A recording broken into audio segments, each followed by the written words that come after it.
আমার স্বামী রোজ শহর থেকে বাড়ি আসার সময় আমার জন্য পান আনত, আর আমি সেটা খুব ভালোবেসে খেয়ে নিতাম। কিন্তু কেন জানি না, তারপর আমি অজ্ঞান হয়ে যেতাম। সকালে যখন জ্ঞান ফিরত তখন আমার সারা কাপড় ভিজে থাকত। একদিন আমি ওর নিয়ে আসা পানটা ফেলে দিই, আর অজ্ঞান হয়ে যাবার ভান করে শুয়ে থাকি। তারপর আমার স্বামী আমার সাথে যা করে সেটা শুনলে আপনার গায়ের লোম খাড়া হয়ে যাবে। কারণ বিয়ের প্রথম রাতেই আমি হলুদ রঙের নাইটি পরে স্বামীর ঘরে যাই, যাতে আমার স্বামী আমার দিক থেকে চোখ ফেরাতে না পারে। আমি একটা গ্রামের মেয়ে। এই নাইটিতে আমাকে আমার এক বন্ধু দিয়েছে, যার শহরে বিয়ে হয়েছে। সে আমার স্বামীকে হাতে রাখার অনেক রকম কৌশল বলেছে। আমার স্বামী সবুজ ঘরে ঢুকে আমার নাইটিটা দেখে থমকে দাঁড়ায়। ও তো আমাকে গ্রামের একটা সাধারণ মেয়ে ভাবে। সবুজের সামনে নাকি পড়ে থাকতে আমার খুব লজ্জা লাগছিল। কিন্তু এখনো আমার স্বামী আর আমাকে ওর মন জয় করতেই হবে। আমার বিয়ে নিয়ে অনেক স্বপ্ন ছিল, আর আজকের রাতটার জন্য আমি বহুদিন ধরে অপেক্ষা করেছিলাম। যখন ঘনিষ্ঠ হওয়ার সময় এগিয়ে আসছিল, আমার বুক ধড়ফড় করতে লাগলো। সবুজ আমার কাছে আসে আর আমার হাতটা ধরে বলে, তোমাকে খুব সুন্দর দেখতে লাগছে। এই একটাই কথা আমার জীবনটা আরো রঙিন করে দেয়। সবুজ তার পকেটের ভেতর হাত দেয়। আমি ভাবলাম ও হয়তো আমাকে বিয়ের প্রথম রাতে কোনো উপহার দেবে, কিন্তু যখন পকেট থেকে হাত বার করলো, আমি অবাক হলাম। আমি দেখলাম ওর হাতে একটা পানের কাগজ। সবুজ সেই কাগজটা খুলে আর বলে, আজ বিয়ের প্রথম রাতে আমি নিজের হাতে তোমাকে মিষ্টি পান খাওয়াবো। সবুজের কথা শুনে আমার মুখে হাসি ফুটে ওঠে। ও বলে যে ও শুধু আমার জন্য শহর থেকেই পান বানিয়েছে। ভালোবেসে ওই পানটা আমাকে খাওয়ায়, আর আমিও খুশি হয়ে খেয়ে নিই। পানটা খুব মিষ্টি ছিল। সবুজ আমার চোখে চোখ রেখে ভালোবাসার কথা বলতে থাকে, আর আমি নিজেও জানি না আমি কখন ঘুমিয়ে পড়ি। কিছুক্ষণ পর আমি জ্ঞান হারিয়ে ফেলি। সকালে যখন আমার ঘুম ভাঙে তখন ঘড়িতে 10:20 বেজেছিল। আমার জামাটা পুরো ভিজে ছিল। আমি ভাবতে লাগলাম যে রাতের জন্য আমি এতদিন ধরে অপেক্ষা করেছিলাম, সেই রাতে আমি কি করে ঘুমিয়ে পড়লাম। তারপর আমার সবুজের কথা মনে পড়ল। কে জানে ও কি মনে করল কিনা। আমার জামাটা ভিজল কি করে, সবুজ ঘরে ছিল না। আমি চটপট জামা কাপড় ছেড়ে স্নান করে তৈরি হয়ে নিলাম। আমি যখন চুল আঁচড়াচ্ছিলাম তখন সবুজ ঘরে ঢোকে। তার মেজাজ খুব খারাপ ছিল। সে কোনো কথা বলল না। আমি যখন ওর সাথে কথা বলার চেষ্টা করি ও খুব রেগে যায়। এটা আমার অসুস্থ লাগে। আমি ঠিক করলাম আমি যেভাবেই হোক ওর রাগ ভাঙাবো। ওই ঘর থেকে চলে যাবার পর আমার মাসিয়ে, এখন আমার শাশুড়ি, তিনি আমার ঘরে আসেন। আমার চোখে জল দেখে উনি জিজ্ঞেস করেন, কি হয়েছে বোমা? আমি বললাম যে আমি সবুজকে লাগিয়ে দিয়েছি মা। মা বলে, আমি এক্ষুনি ওর সাথে কথা বলছি। কিন্তু আমি মাসির হাত ধরে তাকে অনুরোধ করি সে যেন সবুজকে কিছু না বলে, না হলে ও আরো রেগে যাবে। আমার কথা শুনে মাসি চুপ করে যায় আর বলে, ছোট ছোট ব্যাপারে অভিমান করো না। কয়েকটা দিন সবুজের সাথে থাকলে তুমি ওর স্বভাবটাও খুব ভালো করে বুঝতে পারবে। আমি মাসির কথা শুনে মনে জোর পাই। মা বাবার আদরের মেয়ে হওয়ার সাথে সাথে আমি মা ছিল খুব আদরের। আমার ছোটবেলা থেকেই ইচ্ছে ছিল আমার বিয়ে যেন মাসির ছেলে সবুজের সাথে হয়। আমার যখন 15 বছর বয়স হয় তখন মাসি আমার সাথে দেখা করতে আসে আর আমাকে মিষ্টিমুখ করায়। আমি খুব খুশি ছিলাম, কারণ মাসি আমাকে খুব ভালোবাসত। তাই মা বাবাও এই বিয়েতে আপত্তি করেনি। সবুজ শহরে একটা ভালো চাকরি করে। সকালবেলা কাজে বেরিয়ে যেত আর রাতে বাড়ি ফেরে। ছেলে রোজগারের টাকা দিয়ে মাসি গ্রামে একটা বড় বাড়ি তৈরি করে। আমার আর সবুজের অনেক বছর দেখা হয়নি, কারণ ও বেশিরভাগ সময় শহরে থাকত। যখন বাড়ি আসতো তখন আমাদের গ্রামে আসার সময় পেত না। আমাদের বিয়ে ঠিক হওয়ার পরেও আমার সাথে দেখা করতে আমার গ্রামে আসেনি। এটা নিয়ে আমার মনে অনেক প্রশ্ন জাগে। একদিন যখন মাসি আমাদের সাথে দেখা করতে আমাদের গ্রামে আসে, তখন আমি তাকে কথায় কথায় জিজ্ঞেস করি যে সবুজ কেন আমাদের গ্রামে আসে না। মায়ের কানে যখন এই কথাটা যায় তখন মা আমাকে একটা চড় মারে আর বলে, তোর লজ্জা করে না নিজের হবু স্বামীকে নিয়ে সব প্রশ্ন করতে? মাসি মুচকি হেসে বলে, কেন আসবে না? ওর যখন সময় হবে ও নিশ্চয়ই আসবে। ওর গায়ে এখন শহরের হাওয়া লেগেছে। আজকাল খুব কম কথা বলে। ও আর আগের মতো নেই, খুব গম্ভীর হয়ে গেছে। মাসির কথা শুনে মা বলে, যখন ছেলেদের উপর সংসারের দায়িত্ব এসে পড়ে তখন তারা এরকম গম্ভীর হয়ে যায়। আমার মেয়ে এখনো বুদ্ধিশুদ্ধি হয়নি যা মনে আসে তাই জিজ্ঞেস করে বসে। মা রেগে আমার দিকে তাকায়, আর আমি ওখান থেকে উঠে নিজের ঘরে চলে আসি। মাসি চলে যাওয়ার পর মা আমাকে অনেক কথা শোনায়। মা কত কি না বলল, কিন্তু আমার কোনো কথাই কানে এলো না, কারণ আমি তখন নিজের খেয়ালে মগ্ন ছিলাম। আমি এই ভেবে খুশি ছিলাম যে আমার হবু স্বামী একজন শহরের লোক। শহর থাকা আমার অনেক দিনের ইচ্ছে। মাসি বিয়ের জোগাড়যন্ত্র করার জন্য 10 মাসের মতো সময় চেয়ে নেয়, আর এই 10 মাস আমি শুধু স্বপ্ন দেখতে থাকি। তখন কি আর আমি জানতাম যে একদিন আমার সব স্বপ্ন ভেঙে চুরমার হয়ে যাবে। সবুজের সাথে আমার বিয়ের সব রীতিনীতি মেনে খুব ধুমধাম করে হয়। বিয়ের পর আমি মায়ের থেকে বিদায় নিয়ে সবুজের সাথে মাসির গ্রামে চলে আসি। মাসি আমাকে পেয়ে খুব খুশি ছিল, কিন্তু বিয়ের প্রথম রাতে ঘুমিয়ে পড়ার জন্য সবুজ আমার উপর খুব রেগে গিয়েছিল। সে সারাদিন আমার সাথে কথা বলেনি। আমি সারাদিন ওর পিছন পিছন ঘুরতে থাকি, কিন্তু ও আমার দিকে ফিরেও তাকায় না। সবুজ ছাদে গিয়ে বসে রইল, আর তাই গ্রামে মেয়েদের ছাদে যাওয়া বারণ। তাই আমিও ওর পিছন পিছন ছাদে যেতে পারিনি। রাতের বেলা ঘরে আসে, তখন আমি কেঁদে কেঁদে চোখ ফুলিয়ে ফেলেছি। ও আমার পাশে এসে বসে আর বলে, আমাকে ক্ষমা করে দাও। আমার খুব মাথা গরম হয়ে গেছিল। কাল আমি তোমার কাছে বসেছিলাম আর তুমি এমন করে ঘুমালে যে তোমাকে আমি কতবার ডাকলাম কিন্তু তুমি উঠলে না, তাই আমি রেগে গিয়েছিলাম। আমি জানতাম যে দোষটা আমারই, তাই আমি সবুজের কাছে ক্ষমা চেয়ে নিলাম, আর ওকে কথা দিলাম এরপর থেকে এমনটা আর কোনো দিন হবে না। খুশি হয়ে আমার লম্বা চুলের প্রশংসা করতে লাগে। আমি ভাবি, সবুজ সারাদিন এত রেগেছিল, এখন হঠাৎ ওর আচরণ এমন বদলে গেল কি করে? ও আজ আবার মিষ্টি পান বের করে আমাকে খাওয়ায় আর বলে, পান খেলে তোমার ঠোঁটটা লাল হয়ে যায়, তোমার সুন্দর ঠোঁটটা আরো সুন্দর হয়ে ওঠে। এমন মিষ্টি করে ও কথা বলে যে আমি লজ্জায় লাল হয়ে যায়। সবুজ আমার হাতটা ধরে কিছু একটা বলছিল, কিন্তু আমি কিছুই বুঝতে পারছিলাম না।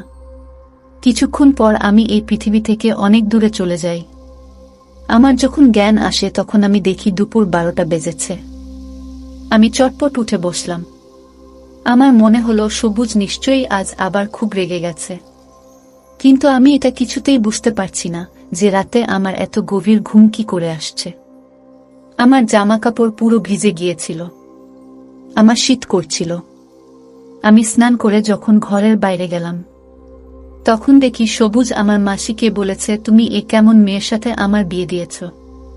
এ তো ঘুম থেকে ওঠার কোন সময় ঠিক নেই। এর সাথে আমি সারা জীবন কি করে কাটাবো? ও এটাও জানে না যে গ্রামের মেয়েদের সকালবেলা উঠে বাড়ির কাজকর্ম করতে হয়। তুমি 7 সকালে উঠে বাড়ির সব কাজ করছো, আর উনি মহারানীর মতো ঘুমোচ্ছেন।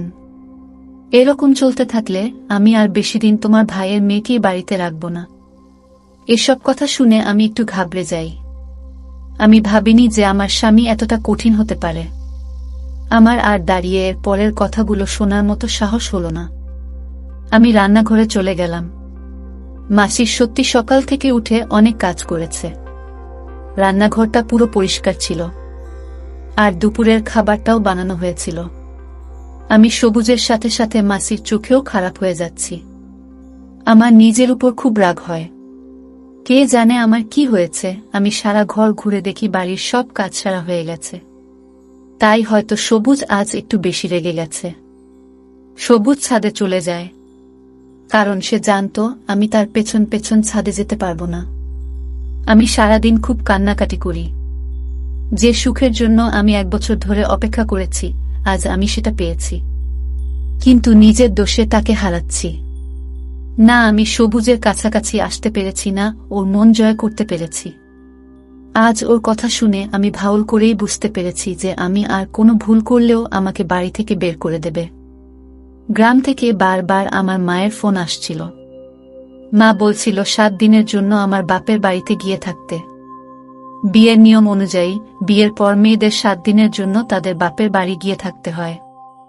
কিন্তু আমি যেতে চাইছিলাম না, কারণ সবুজ আমার উপর এমনিতেই লেগেছিল। তার উপর যদি আমি বাপের বাড়ি চলে যাই তাহলেও হয়তো আর কোনোদিন আমার সাথে কথা বলবে না। রাতের বেলা সবুজ ঘরে আসে। আমি অবাক হয়ে গেলাম এই দেখে যে ও হঠাৎ এত ভালো কি করে হয়ে গেল। আমার পাশে বসে আমাকে জিজ্ঞেস করে, তোমার মা কেন ফোন করেছিল? আমি সব কথা ওকে বলি। ও বলে, ভালো কথা, তুমি চলে যাও, না হলে তোমার মা বলবে আমি তোমাকে যেতে দিচ্ছি না। কাল থেকে আমার অফিস শুরু হয়ে যাবে। আমি ভোরবেলা বেরিয়ে যাব আর রাতে বাড়ি ফিরব। তুমি 1 সপ্তাহ ওখানে কাটিয়ে এসো আর মাকেও তোমার সাথে নিয়ে যাও। আমার সবুজের থেকে দূরে থাকতে ইচ্ছে করছিল না, কিন্তু আমার সাহস হচ্ছিল না ওকে না বলার। তাই আমি রাজি হয়ে গেলাম। ও আবার মিষ্টি পান বের করে আমার মুখে ঢুকিয়ে দেয় আর বলে, তুমি এটা আস্তে আস্তে খাও, কোনো তাড়া নেই। এটা শহর থেকে আনা খুব ভালো পান। এটা খেলে তোমার ঠোঁটটা লাল হয়ে যাবে আর তোমাকে খুব সুন্দর দেখাবে। সবুজ এরকম পরিবর্তন আমাকে অবাক করে দেয়। ও বাইরে যতটা কঠিন, ভিতরে ততটাই নরম। ভালোবাসতে জানে। আরও রাগ হওয়াটাই স্বাভাবিক। আমার ভুলের জন্যই ও রেগে যায়। সবুজ বলে, আমি মাকে বলে এসেছি যে তুমি কাল তোমার গ্রামে যাবে। ততক্ষণ তুমি আমার জন্য অপেক্ষা করো। সবুজের কথা শুনে আমি মুচকি হাসলাম। মনে মনে ঠিক করলাম আজ আমি কিছুতেই ঘুমোব না। এখানে বসে ওর জন্য অপেক্ষা করব। মায়ের কাছে যাওয়ার আগে আমি আমাদের মধ্যে সব দূরত্ব মিটিয়ে নিতে চাই। আমি তাড়াতাড়ি আমার নাইটিকা পরে নিলাম। আইন হাতে আমার ছবি দেখে আমি অবাক হলাম। ও ঠিক বলেছিল, আমার ঠোঁটটা পুরো লাল হয়ে গেছে। আমি বিছানায় বসে সবুজের জন্য অপেক্ষা করতে লাগলাম, কিন্তু সবুজের ফিরে আসার আগে আমি ঘুমিয়ে পড়লাম। সকাল 10টায় যখন আমি চোখ খুললাম তখন সবুজ কাজে বেরিয়ে গেছে। ও অনেক ভোরবেলা বেরিয়ে যেত, কারণ শহরে পৌঁছাতে 2 ঘন্টার সময় লাগত। আমার খুব কান্না পাচ্ছিল। আমার বিয়ের 1 সপ্তাহ হয়ে গেল, কিন্তু এখনো আমি সবুজের সাথে কোনো সম্পর্ক তৈরি করতে পারিনি। ওর রাগ হওয়াটাই স্বাভাবিক। আমি বুঝতে পারছি না আমার জামাকাপড় এত ভিজে গেল কি করে।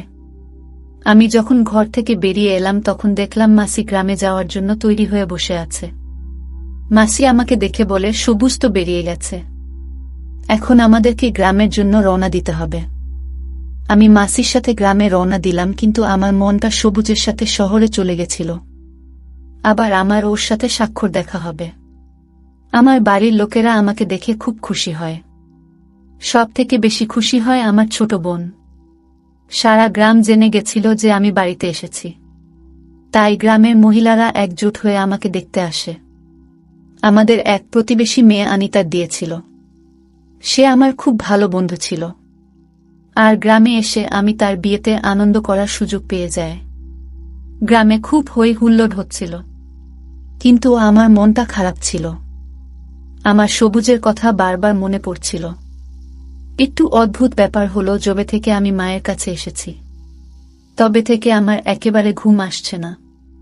আর সবুজের বাড়িতে আমার রোজ রাতে ঘুম চলে আসত। আমি জেগে থাকা অনেক চেষ্টা করতাম, কিন্তু পারতাম না। হয়তো আমার সবুজের জন্য মন খারাপ হচ্ছে, তাই আমি এখানে ঘুমোতে পারছি না। হলুদ মেহেন্দি পরানোর দিন আমাদের পাড়ার মাসির ছেলে ফিরোজ শহর থেকে আসে বোনের বিয়ে দেখতে। সে ছোটবেলা থেকেই গ্রামে যাতায়াত করত। সে আমাকে দেখে আমার পিছন পিছন ঘুরতে থাকে। তার নজর সবসময় আমার উপর ছিল। এটা মনে হয় আমার মাসি ও লক্ষ্য করেছিল। আমার খুব ভয় লাগছিল। এমনিতেই এখন সবুজ আর আমার সম্পর্ক ভালো নয়, তার উপর যদি মাসি এসব দেখে তাহলে আমার বাড়িতে জায়গা হবে না। তাই আমি বিয়ের বাড়ি ছেড়ে নিজের বাড়িতে ফিরে আসছিলাম। কিন্তু ফিরোজ আমার পিছনে আর রাস্তায় আমাকে থামিয়ে বলে সে আমাকে ভালোবাসে। আমি যদি চাই তাহলে সে আমার বাড়িতে বিয়ের প্রস্তাব পাঠাবে। আমি রেগে গিয়ে তাকে বলি, আমার বিয়ে হয়ে গেছে। এরপর থেকে যেন সে এরকম কথা না বলে। আমার কথা শুনে ফিরোজ বলে, শহরে আমার অনেক বড় বাড়ি আছে, গাড়ি আছে, আমি তোমাকে খুব সুখে রাখব। তুমি তোমার স্বামীকে ছেড়ে দিয়ে আমার সাথে চলো। আমি তোমাকে অনেক দিন ধরেই ভালোবাসি। আমি কি আর জানতাম যে তোমার 16 বছর বয়সে বিয়ে হয়ে যাবে। আমি তাকে বলি, সে আজ যা বলেছে আমি শুনেছি, কিন্তু এরপর যেন সে এরকম কথা মুখে না আনে, কারণ আমি আমার স্বামীকে খুব ভালোবাসি, আর তার একটা ভুলের জন্য আমার বদনাম হয়ে যেতে পারে। ফিরোজ তখন ফিরে যায়, কিন্তু আমার পক্ষে আমি তার বিয়েতে থাকা মুশকিল হয়ে পড়েছিল। ফিরোজ খুব জেদ ধরেছিলেন। লুকিয়ে লুকিয়ে তার ফোনে আমার ফটো তুলেছিলেন। যেমন তেমন ভাবে একটা সপ্তাহ কাটিয়ে আমি মাসির সাথে আমার শ্বশুরবাড়ি ফিরে আসি। সবুজ মনে হয় আজ তাড়াতাড়ি কাজ থেকে ফিরে এসেছে। আমরা দুপুরে বাড়িতে গিয়ে পৌঁছই। তখন সবুজ বাড়িতেই ছিল। সবুজকে দেখে আমি খুব খুশি হই। আমি নিজের জিনিসপত্র রাখতে নিজের ঘরে যাই, আর সবুজ তার মায়ের সাথে কথা বলতে তার ঘরে চলে যায়। আমিও ভাবলাম কিছুক্ষণ মাছি আর সবুজের সাথে বসে গল্প করে আসি, তারপর বাড়ির কাজকর্ম করব। তাই আমি ঘরের জিনিসপত্র রেখে মাসির ঘরের দিকে যাই। মাসির ঘরের বাইরে থেকে তার কথা শুনে আমার হাত পা ঠান্ডা হয়ে যায়। আমি ভাবতেও পারিনি যে আমার ঘর ভাঙার লোক আর কেউ নয়, আমার নিজের মাসি। মাসি সবুজকে বলছিল, আমি তোকে বলে গেছিলাম যে আমি ফিরে আসার আগে ডিভোর্সের কাগজপত্র তৈরি করে রাখতে, কিন্তু তোর কোনো খেয়াল নেই। বন্ধুরা, ভিডিও মাঝখানে একটা কথা বলতে চাই। আমি তোমাদের সর্বদা হাসি খুশি রাখার জন্য খুব কষ্ট করে ভিডিও বানাই, তাই তোমাদের কাছে অনুরোধ থাকবে অবশ্যই ভিডিওটি দেখে একটি লাইক করবেন এবং চ্যানেলটি সাবস্ক্রাইব করে পাশে থাকবেন। তো আমি নিজের চোখে দেখেছি তবু কত ভুল কাজ করে, কিন্তু তুই দেখেও না দেখার ভান করিস। সবুজ বলে, মা, আমার পক্ষে ওকে ছেড়ে দেওয়া সম্ভব নয়। ও আমার স্ত্রী আর আমি ওকে অনেক ভালোবাসি। ও হাজারটা ভুল করলেও আমি ওকে আমার জীবন থেকে মুছে ফেলতে পারবো না। সবুজ আমাকে ভালোবাসার কথা বলতে থাকে, আর মাসি আমার নিন্দা করতে ব্যস্ত হয়ে পড়ে। আমি বুঝতে পারছিলাম না এসব কি হচ্ছে। মাসি আমাকে কত ভালোবেসে এই বাড়ির বউ করে এনেছে, সে কেন আমার ডিভোর্স করাতে চাইবে? আর সবুজ, যাকে আমার খুব কঠিন মনে হয়েছিল, সে বলছে সে আমাকে ভালোবাসে, আর আমার হয়ে তার মায়ের সাথে ঝগড়া করছে। আমার মনটা খুব অস্থির হয়ে ওঠে। রাতে যখন সবুজ আমার ঘরে আসে তখন আমার পান খেতে একদম ইচ্ছে করছিল না। আমি পানটা ওর হাত থেকে নিয়ে নিলাম। যখন মাছিকে কিছু কাজের জন্য তাকে তখনও ঘরের বাইরে বেরিয়ে যায়, আমি পানটা একটা কোণায় লুকিয়ে ফেলি। আমার তখন ঘুম পায়নি, তাই আমি চুপ করে চোখ বন্ধ করে শুয়ে পড়ি। যখন সবুজ ঘরে আসে তখন আমি যা সব দেখলাম তা আমার কাছে অবিশ্বাস্য। সবুজ একটা পুরো কলসির জল আমার গায়ে ঢেলে দেয়, কিন্তু আমি চোখ খুললাম না। আজ আমি পুরো ব্যাপারটা বুঝতে চাই। সবুজ কারো একটা নাম ধরে ডাকে আর তাকে বলে, ভেতরে এসো। ও পুরোপুরি অজ্ঞান হয়ে গেছে। তারপর একটা সুন্দর দেখতে মেয়ে আমার ঘরে ঢুকে আর এসে আমার খাটের সবুজের পাশে বসে। তারপর ওরা দুজনে খুব ঘনিষ্ঠ হতে শুরু করে। আমি আর সহ্য করতে পারছিলাম না। আমার গোটা দেহ ভিজে গিয়েছিল, আর আমি ঠান্ডায় কাঁপছেছিলাম। আমি উঠে বসলাম। আমাকে উঠে বসতে দেখে দুজনে ভয়ে ভয়ে চোখে আমার দিকে তাকায়। আমি সবুজের দিকে তাকাই। তখন আমার এত রাগ হচ্ছিল যে আমার প্রাণ থেকে সব ভয় দূর হয়ে গেছিল। আমি সবুজকে বলি, আমাকে সত্যি কথা বলো, এই মেয়েটাকে আর পানি কি এমন মেশানো থাকতো যার জন্য আমি অজ্ঞান হয়ে যেতাম? তুমি কেন করলে এটা আমার সাথে? আমাকে কেন সকালে? আমি একের পর এক প্রশ্ন করতে থাকি। আমার মধ্যে দিয়ে একটা ঝড় বয়ে যায়।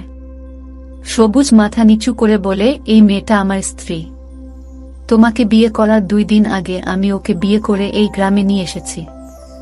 আমি কখনো তোমাকে বিয়ে করতে চাইনি, কিন্তু আমার মা জোর করে তোমার সাথে আমার বিয়ে ঠিক করে। কথাটা শুনে আমার মাথায় আকাশ ভেঙে পড়ে।